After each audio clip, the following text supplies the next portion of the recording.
Welcome everyone. My name is Andrea Kalea and I'm the Director of Learning at Salinger Privacy. I'm excited to welcome you to this event today as part of Privacy Awareness Week for 2022. Our topic for today is recent determinations from the OAIC and what you can learn from them about managing privacy compliance in all sorts of organisations. Our main speaker will be Anna Johnston, who is the founder and principal of Salinger Privacy.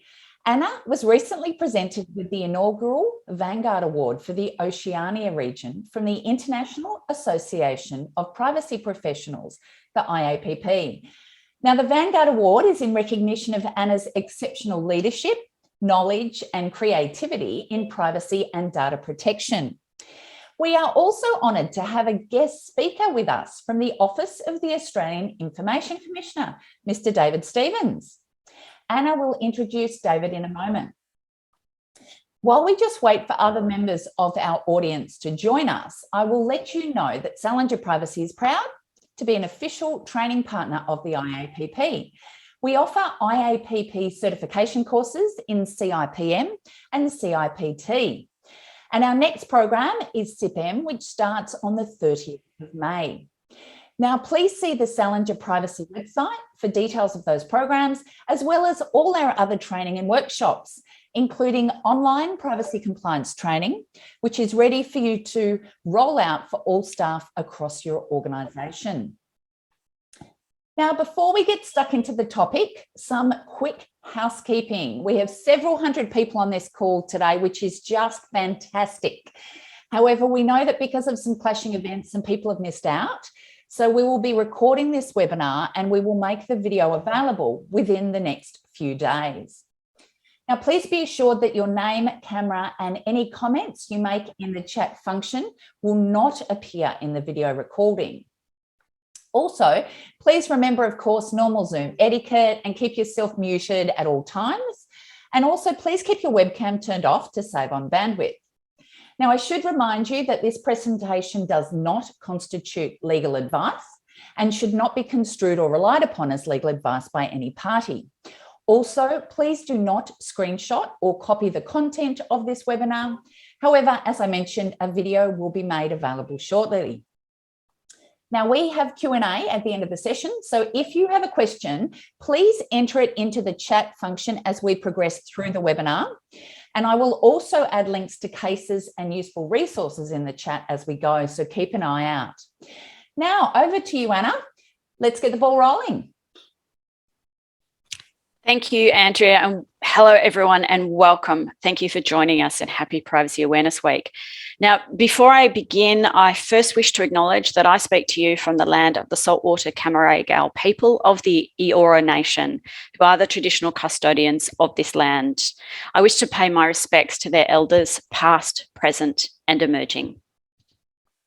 Now, as Andrea mentioned, our topic for today is recent determinations from the OAIC and what you can learn from them about managing privacy risk in your organisation. First, we're going to explore the OAIC's role and strategic priorities in terms of their regulatory and enforcement functions. Then we will take a deeper dive into 5 important OAIC determinations from the last 18 months or so to examine what lessons we can all learn from those cases, in particular focusing on how to identify and manage privacy risks in your organisation. To begin our discussions, I would like to introduce you to our guest speaker. We are honoured to have with us today Mr. David Stevens, who is the Assistant Commissioner, Dispute Resolution at the OAIC. So David leads the OAIC's Commissioner-initiated investigations, determinations, notifiable data breaches, privacy dispute resolution, and inquiries teams. David joined the OAIC in February 2020 after more than 20 years working in prominent legal and investigations-related roles, both in Australia and overseas. His previous roles have included Assistant Commonwealth Director of Public Prosecutions, Head of Chambers of the International Criminal Court at The Hague, and also at the New South Wales Crown Solicitor's Office and the New South Wales Electoral Commission. Thank you so much for joining us today, David. Thank you very much, Anna, for your introduction and for your very kind invitation to speak to everyone. Good afternoon, everybody. Andrea set out what I'm about to do, so I'll get stuck right into it. Just have to say this, that given that we're approaching an election, I'll note that consistent with the caretaker conventions, my remarks will be limited to factual issues, focusing on the requirements of the Privacy Act and our previously announced expectations as regulator. So having said that, the OAIC has now been in existence for over a decade. During that time, we've assisted hundreds of thousands of people by responding to complaints and inquiries and reviewing the matters that concern them. We've driven better practice through our advice and guidance, education and awareness activities. We've held regulated entities to account through our compliance and enforcement work, through audits and through investigations. And we've helped shape the information landscape through our submissions and policy advice and an active program of regulatory engagement and collaboration, both at home and abroad. The vision of the OAIC for privacy is to increase public trust and confidence in the protection of personal information right across the economy, as trust remains central to success. And we know from recent surveys that privacy has become more important to Australians in recent years, yet we're losing trust in organisations protecting our data. That's why for Privacy Awareness Week this year, we're highlighting that trust starts with privacy. To increase trust in personal information handling, the OAIC is committed to advancing online privacy protections for Australians, influencing and upholding privacy frameworks, and taking a contemporary approach to regulation. Our goal is to shift the environment so that individuals are protected from harm, that they're offered fair privacy choices, and that they have a greater degree of choice and control, and that entities are provided with incentives to build the systems that proactively address privacy risks. Our regulatory activities are aimed at preventing and addressing privacy harms, including those that are emerging online. So in relation to all of this, we've identified 4 areas for strategic focus that you should be able to see on this slide. They are online platforms, social media, and high privacy impact technologies, ensuring the security of personal information, including through the operation of the Notifiable Data Breaches Scheme, new personal information handling practices which have arisen from the COVID-19 pandemic, and finally, regulating the consumer data right. So I'm going to briefly touch on the first of these areas, being online platforms, social media, and high privacy impact technologies.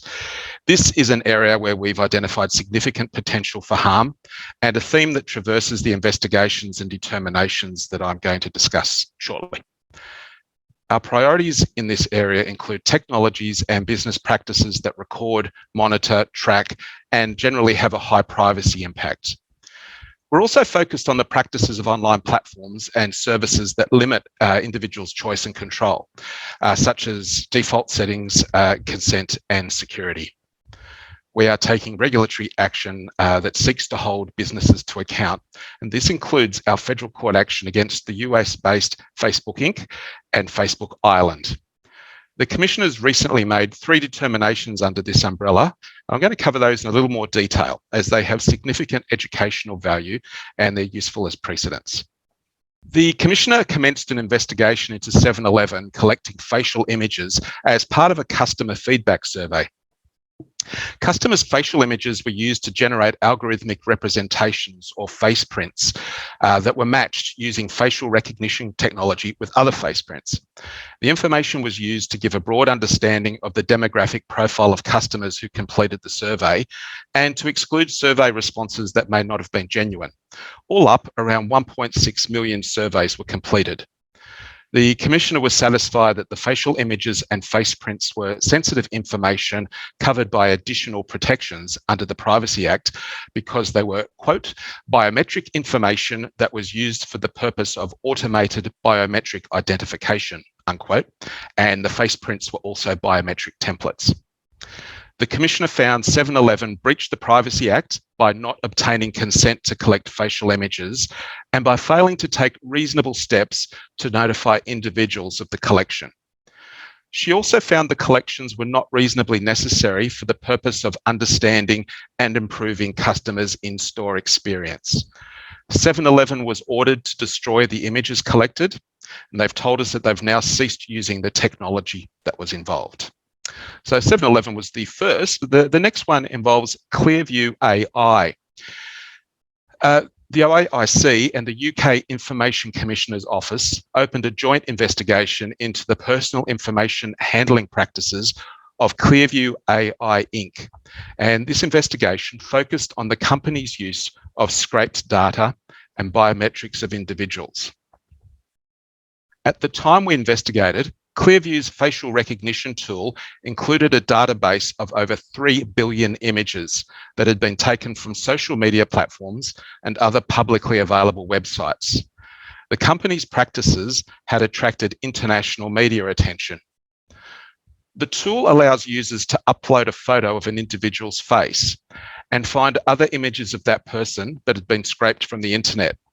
It then links to where the photos appeared for identification purposes.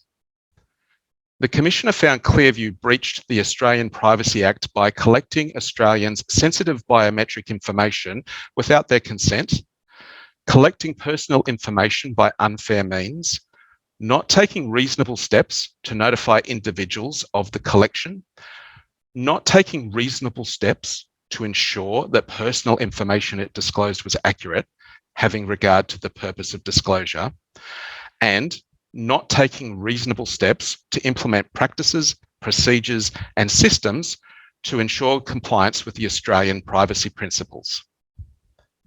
The Commissioner outlined her concerns in the determination about the transparency around Clearview's collection practices, the monetisation of individuals' data for a purpose she considered was outside reasonable expectations, and the impact on Australians' personal freedoms, who may perceive themselves to be under surveillance. She ordered Clearview to stop collecting facial images and biometric templates from individuals in Australia and destroy existing images and templates collected. Clearview has applied for review of these findings, and the matter is currently before the Australian Administrative Appeals Tribunal.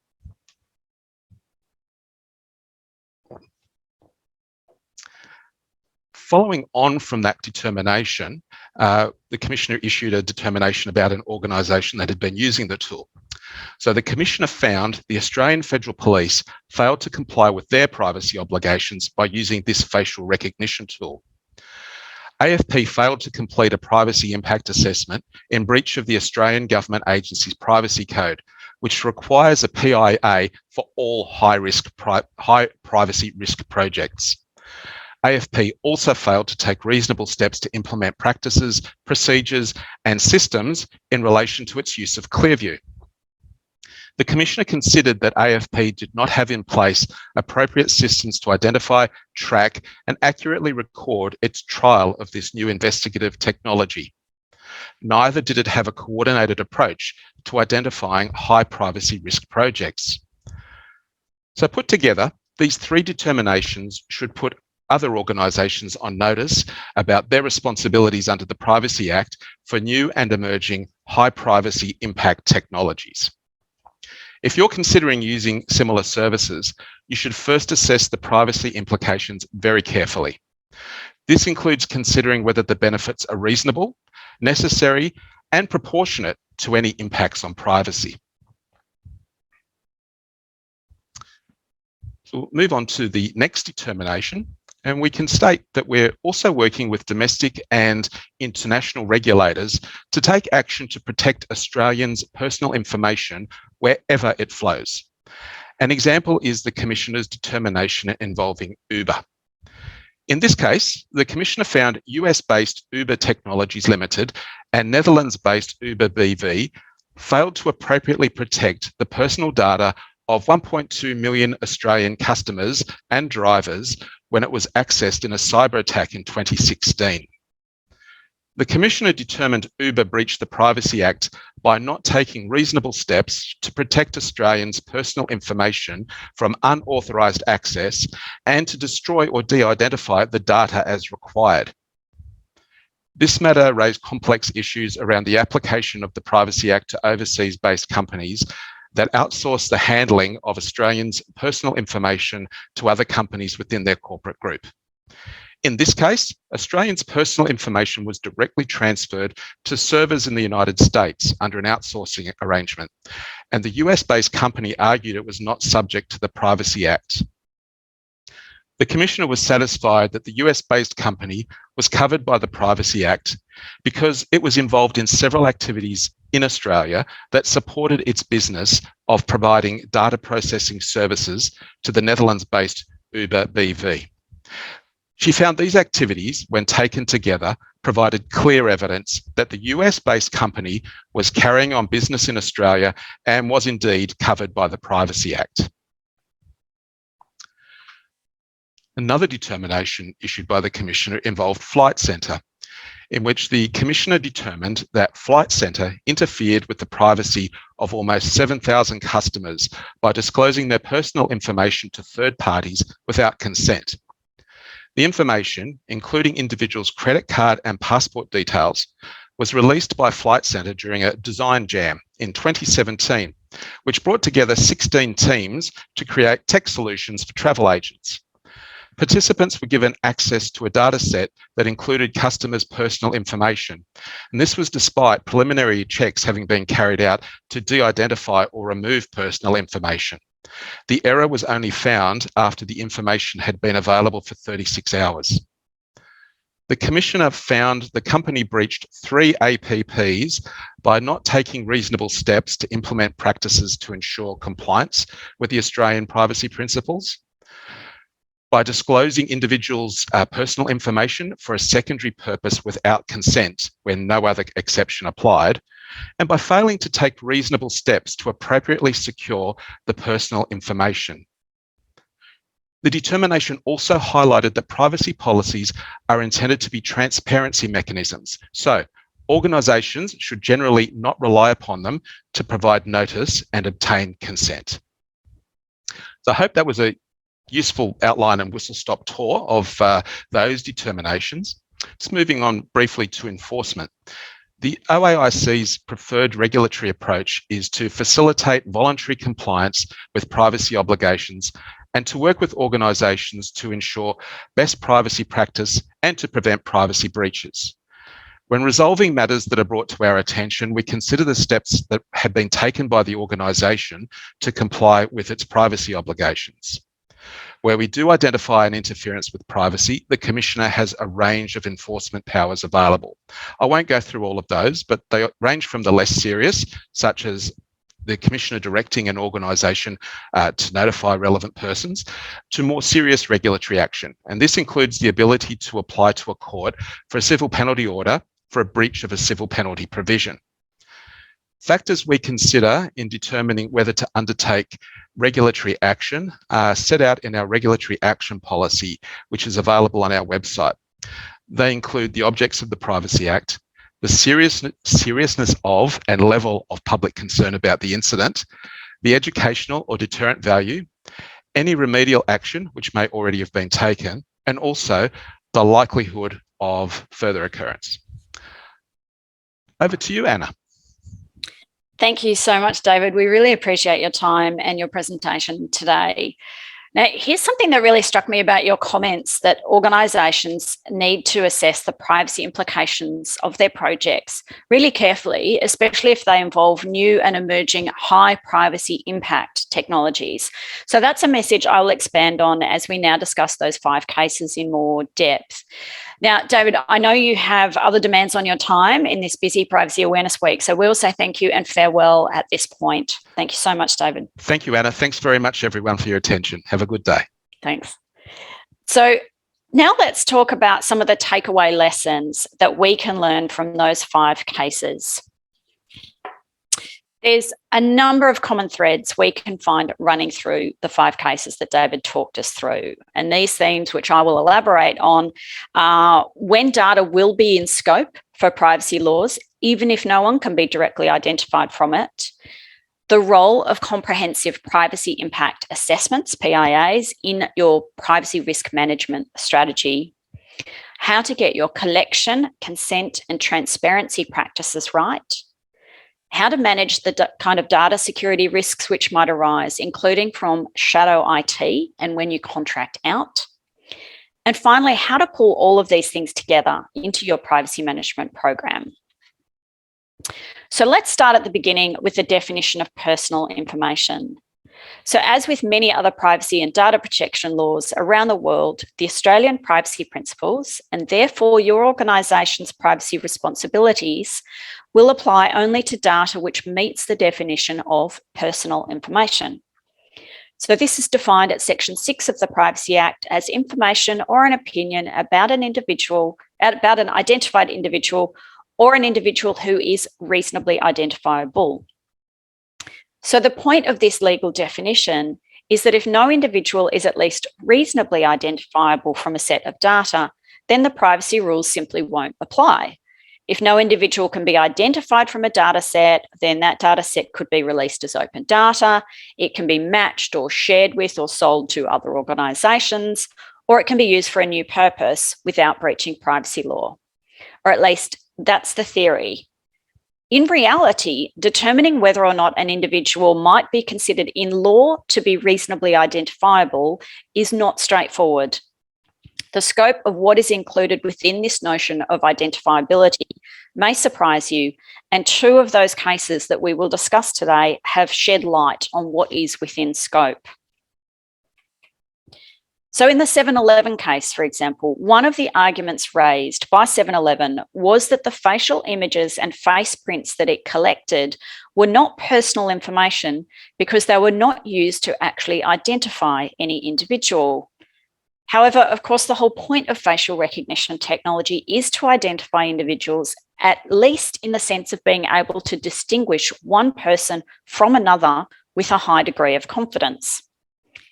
So the OAIC rejected 7-Eleven's argument here, and in its determination stated that even though individuals could not necessarily be identified from the specific information being handled, the information was still reasonably identifiable in law. In other words, it met this definition of personal information because the face prints were used as an identifier which enabled an individual depicted in a face print to be distinguished from other individuals whose face prints were held on the server. Now, turning to the Clearview case, one of the arguments raised by Clearview was that the vectors could not constitute personal information. So taken alone, it was argued that the vectors they developed and the metadata held in a Clearview database neither showed an individual's face nor named or otherwise directly identified any individual. They claimed that all their tool did was distinguish between images and did not identify anyone. Any image matches when someone was using their tool would show a link to the URL for the source of the original raw image. However, again, in this case, the OAIC disagreed with the company's argument. First, the OAIC noted that the definition in the Privacy Act does not require an identity to be ascertained from the information when taken alone. You don't just consider the information in isolation or in a vacuum. The OAIC noted that because an individual is uniquely distinguishable from all other individuals in the respondent's database, it was irrelevant that the respondent did not retain the original image from which the vector was generated, nor any identity-related information about the individual. So the OAIC determined that both the raw image and the vector generated from it constituted personal information for the purposes of the Privacy Act. So there are two key lessons to be learnt about the scope of what is regulated as personal information under the Privacy Act. The first is that identifiability is not to be considered in a vacuum. The identifiability test depends on considering not only the particular information at issue, but also any other information that is available or known to the recipient or holder of that data, and the practicability of using that other information to put two and two together to identify an individual. So, who will hold and have access to the information is therefore a relevant consideration when assessing whether an individual will be reasonably identifiable from a set of data. The second takeaway lesson is that an individual can be identifiable in law even without learning their identity. So the OAIC is saying here that in law, identifiability means uniqueness in a data set. The test is whether or not one individual can be distinguished from all the other individuals in that group. Now, we're not only talking about biometric or facial recognition type uniqueness here.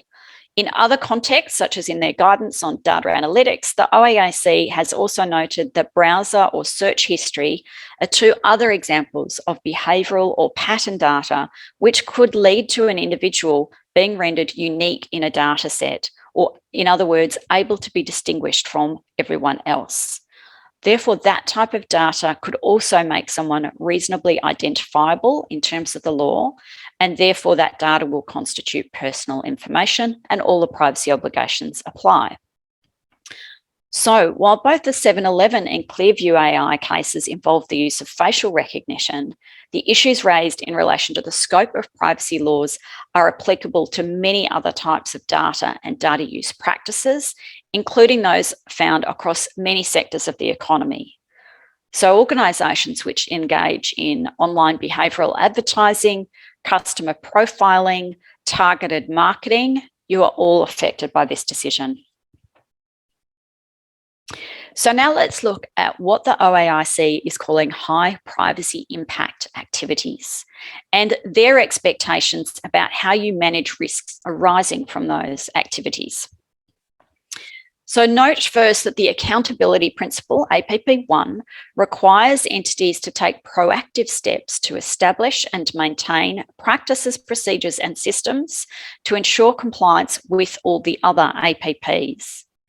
Privacy Commissioner Angeline Falk has stated that privacy should be incorporated into business planning, staff training, priorities, project objectives, and design processes. So conducting privacy impact assessments, PIAs, is a key way to ensure compliance with APP1. And as David mentioned, under a code for Australian government agencies, which is made under the powers of APP1, PIAs are already required by law for inherently high-risk projects. And this is similar to the position for any organisations also regulated by the GDPR. But in this case, although AFP had policies, guidance, and a procedure for conducting PIAs, the adoption of the Clearview AI technology by members of one unit bypassed all of those procedures for assessing privacy risks of new projects. Because individual officers had set up free trial accounts to use the software, no funding processes were triggered, no procurement processes were triggered, and therefore nothing triggered a privacy impact assessment. The OAIC found that the AFP therefore breached APP1 as well as that code for Australian government agencies because of the failure to conduct a PIA prior to commencing a high privacy impact activity. And likewise, the OAIC had also already found that Clearview AI themselves had breached APP1 for the same reason, because they failed to conduct a PIA. So even though PIAs are not explicitly made mandatory for the private sector, in reality, the OAIC is saying that they are required under APP1 if you are engaging in a high privacy impact activity. The determination against 7-Eleven also highlighted that PIAs are an essential element of compliance with APP1. The OAIC noted that had a PIA been done, it could have been used to identify options for avoiding, minimising or mitigating adverse privacy impacts, including it could have helped by identifying potential alternatives for achieving the goals of the project, that customer satisfaction survey, without collecting intrusive personal information. And also in the Flight Centre case, the OAIC noted that a PIA in that event might have helped to prevent the data breach that occurred. So the lessons here are to include a privacy impact assessment and mandate a framework that will apply those PIAs across all projects. This is regardless of really whether you are a public sector entity or a private sector entity. And as David highlighted in his presentation, the OAIC increasingly expects that PIAs should include considering whether the benefits of a project are reasonable, necessary, and proportionate to any impacts on privacy. So this means that PIAs must be much more than just a quick tick and flick check against the APPs. So our takeaway lessons about high privacy impact activities. First, taking a casual approach to using new tech is a legal risk for your organisation. Organisations need to be finely attuned to the risks that come from collecting personal information without care. Now, facial recognition technology in particular offers a very high level of privacy risk and pain for your organisation. But this is by no means the only type of activity that will be considered to pose an inherently high level of privacy risk or impact. And our next takeaway here is do proper risk assessments, because we know that the OAIC expects privacy impact assessments to be conducted, and it is certainly willing to find that the absence of a PIA is a breach of the Act. So now let's see how these cases can help us to clear up some of the mess around notice, consent, and the role of your privacy policy, as well as what you can collect in the first place. Let's start by looking at what constitutes a collection of personal information for the purposes of requiring compliance with the collection principles. The OAIC has advised that the creation of new personal information, such as by way of combining data or inferring information from existing data, that constitutes a fresh collection of data for the purposes of the APPs. For example, in the Uber case, the OAIC stated that the concept of collection applies broadly and includes gathering, acquiring, or obtaining personal information from any source and by any means, including from information associated with web browsing, such as cookies. In the Clearview case, the OAIC found that the vectors generated from scraped images were also collected, noting that collects includes collection by creation, which may occur when information is created with reference to or generated from other information. In the 7-Eleven case, the OAIC found that even a transient collection, which was images stored on a tablet for around only 20 seconds before they were uploaded to a server in the cloud, even that transient collection constituted a collection in law for the purposes of the APPs. 7-Eleven also tried arguing that it had not collected any personal information because the information stored in the cloud was handled by its service provider and that it had no access to the data. But the OAIC found that 7-Eleven did collect the personal information in law via its service provider because the data was collected on behalf of 7-Eleven and it had contractual control over the data, even without having access to the data itself. So therefore, 7-Eleven, as well as its service provider, had to comply with APPs 3 and 5. So let's look at those principles now. So APP 5 requires organisations to take reasonable steps to notify people about the collection of their personal information, the who, what, when, where, how, and why. And that notice must be provided at or before the time of collection. So 7-Eleven had signs at the entry to its shops, only some of them with text. It had 3 different versions, as you can see here. Even the versions with text did not explain that facial recognition would be used on customers answering the customer satisfaction survey. So even the more astute customers that read this signage before entering a store might have thought the signage was about CCTV security cameras, not cameras on the tablets used for the satisfaction survey. And only one of the 3 versions of the signage had any language to suggest facial recognition as opposed to standard CCTV. It says, by entering the store, you consent to facial recognition cameras capturing and storing your image. The OAIC found the signs insufficient to meet the requirements of APP 5 and noted that an easy approach to notice could have been taken, such as a notice on the tablet screen itself, that should have been given before the start of the survey and crucially before the first facial image of the customer was captured. The OAIC said this would have been a practical and very cost-effective way to comply with the law. So a lesson here is to not let your big tech spend be undone or undermined by the failure to include a really cheap solution to your collection notice obligations. Now, the collection of any type of personal information, no matter how benign, must be reasonably necessary. Under APP3, collecting personal information because it will be helpful, desirable, or convenient is not enough. The test is that your collection of personal information must be reasonably necessary for one of your organisation's functions or activities. The OAIC has formulated this test as involving consideration as to whether the impact on individuals' privacy is proportionate to a legitimate aim sought. In the case of 7-Eleven, while the OAIC noted that implementing systems to understand and improve customers' experience in store was a legitimate aim of the business, the collection of biometrics to achieve that was not a proportionate way to achieve that aim. Likewise, using facial recognition to infer the age and gender of people answering the survey was not a proportionate response. If age and gender were necessary, 7-Eleven could simply have asked for people to tell them their age range and gender as part of the survey questions themselves. Now, in addition to that reasonably necessary test, if the personal information you want to collect is in the subcategory known as sensitive information, under APP 3.3, you will also need the consent of the individual to collect it.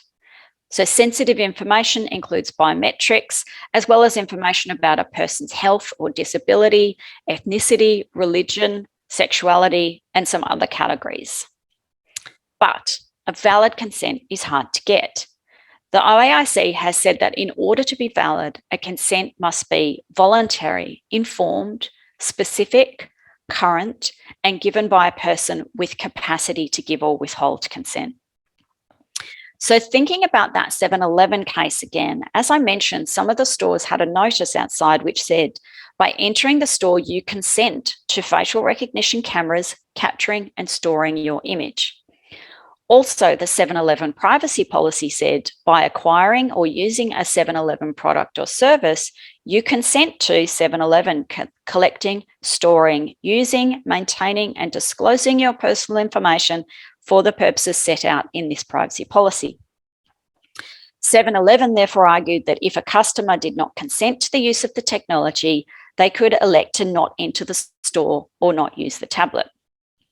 However, the OAIC rejected this argument and said that consent cannot be implied if an individual's intentions are ambiguous.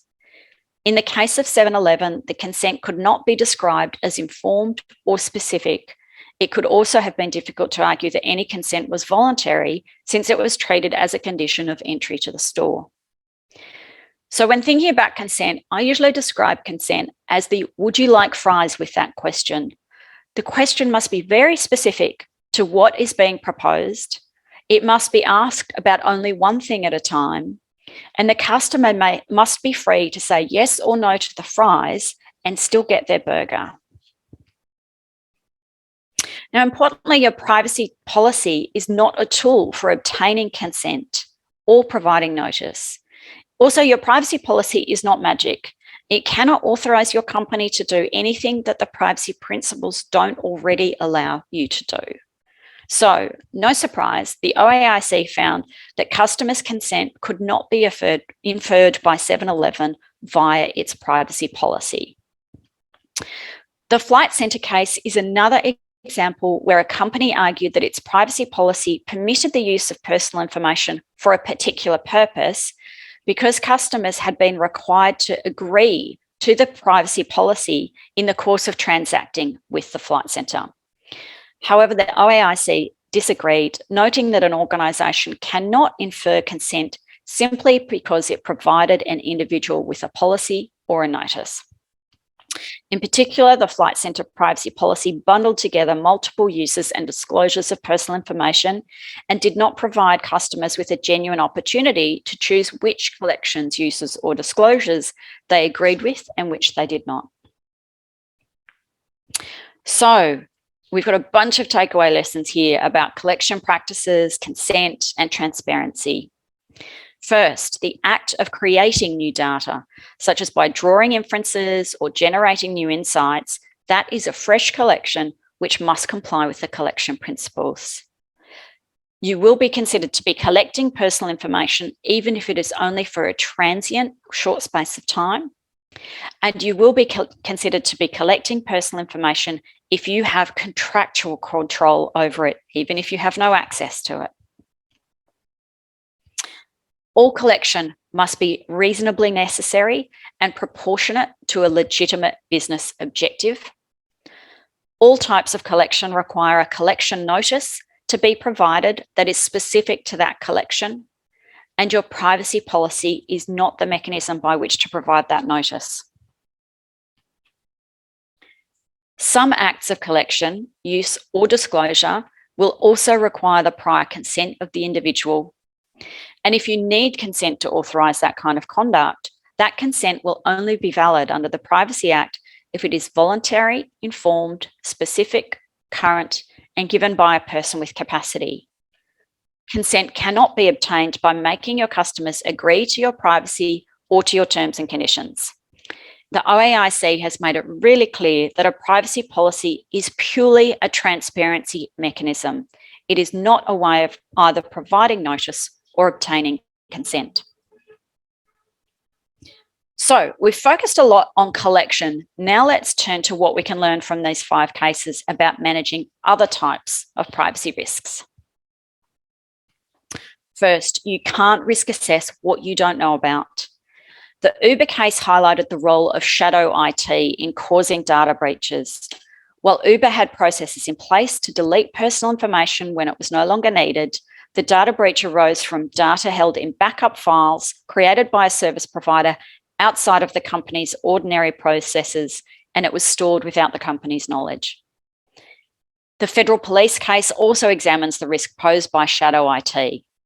If the information technology, cyber and privacy teams don't even know what software is being downloaded or what online platforms are being used by staff, they can't conduct cybersecurity or privacy risk assessments. Another lesson is that you can't hide behind your tech vendors, nor can you contract out of your privacy obligations. You will be on the hook for what your tech provider is doing with your customers' or employees' data.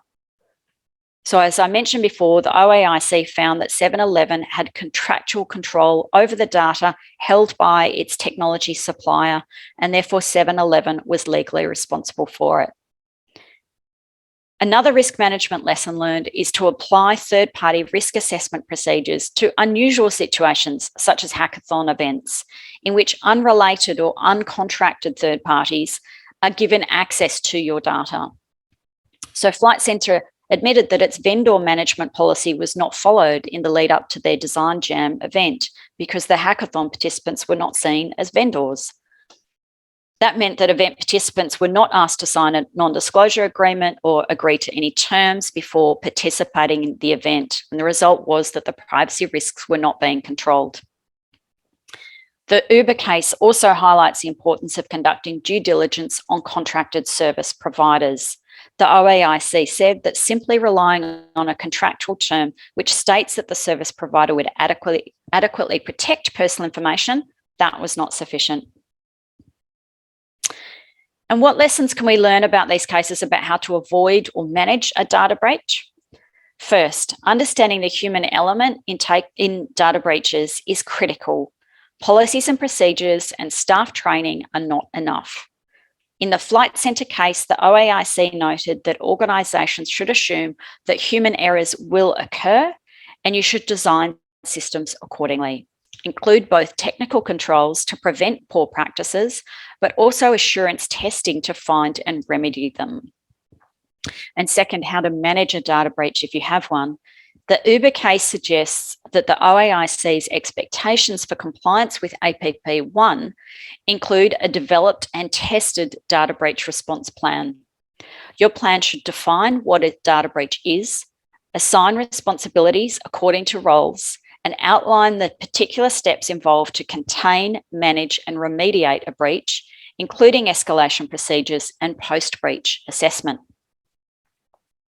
So our takeaway lessons here: Be alert to the risks of shadow IT and partner with your IT and cyber teams to minimise the use of shadow IT in the first place. Accept that you can't contract out of your risks and make sure that you are managing all third parties who may have access to your data. Not just the obvious vendors or suppliers for which you have contracts in place, but others might include volunteers, student placements, committee or advisory members, and even people you invite to join a hackathon. Your contractual terms shouldn't just say that the other party must comply with the privacy law. Your terms should spell out what that means to you in practice, such as whether you expect them to have certain security controls in place, how long they should keep the data for, whether they need staff training in place, and whether you have the right to audit their compliance.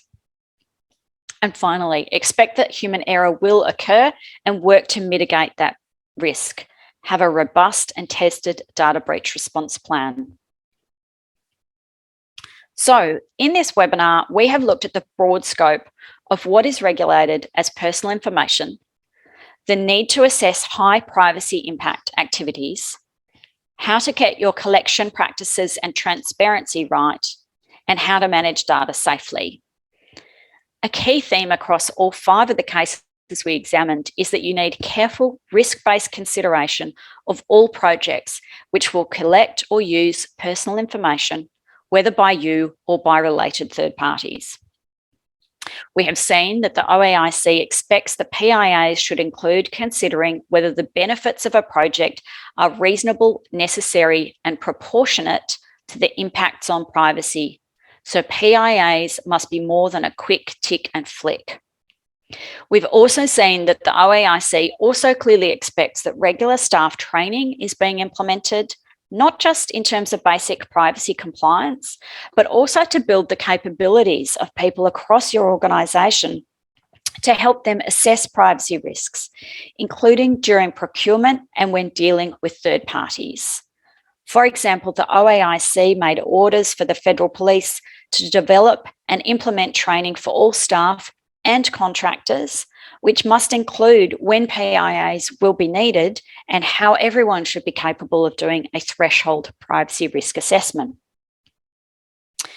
As well as these 5 cases, the OAIC just recently published their key insights from their 2021 to 22 assessment program.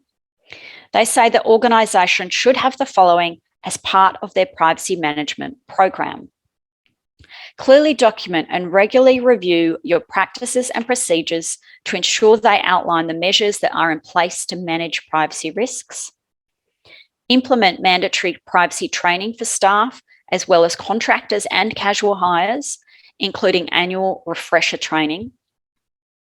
Regularly review and test data breach response plans to ensure your plans are up to date and that staff know what actions they are expected to take in the event of a data breach.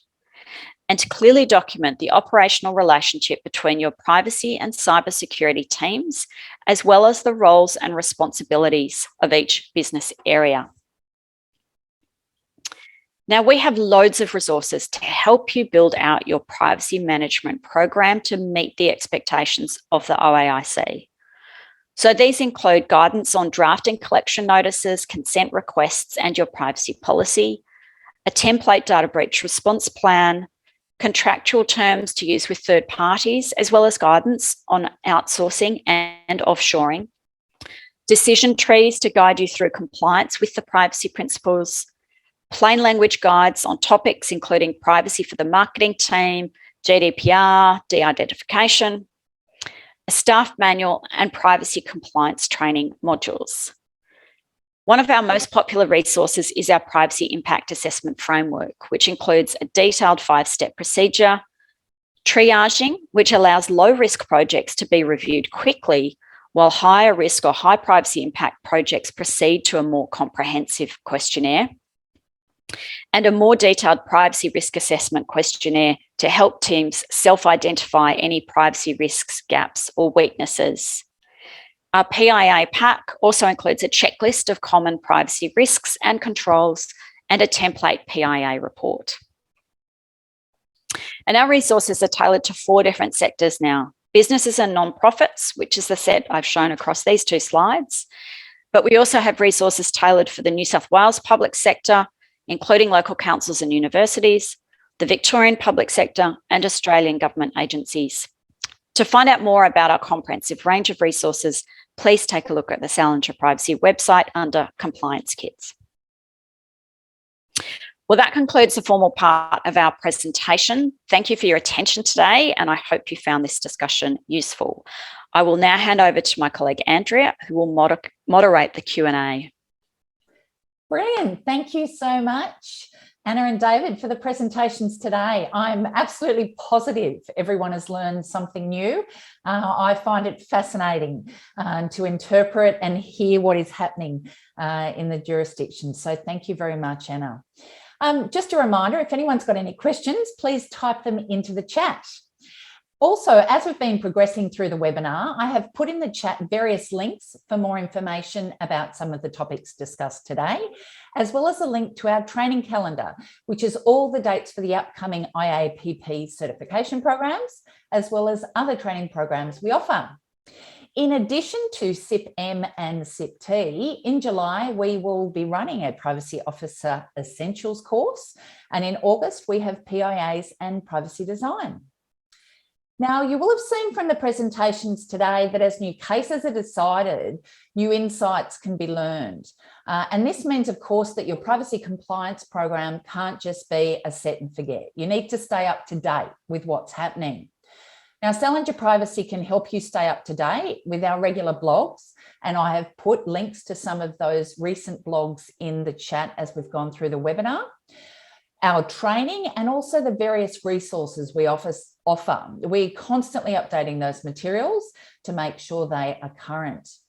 Now, especially as the review of the Privacy Act is underway, it pays to make sure you've got the latest guidance and privacy compliance training at your fingertips. Now, let's see what questions have come in for you, Anna. Okay, first one off the rank. What are the practical ways to obtain consent, if not through notifying individuals to changes to a privacy policy, and especially when it's not practical?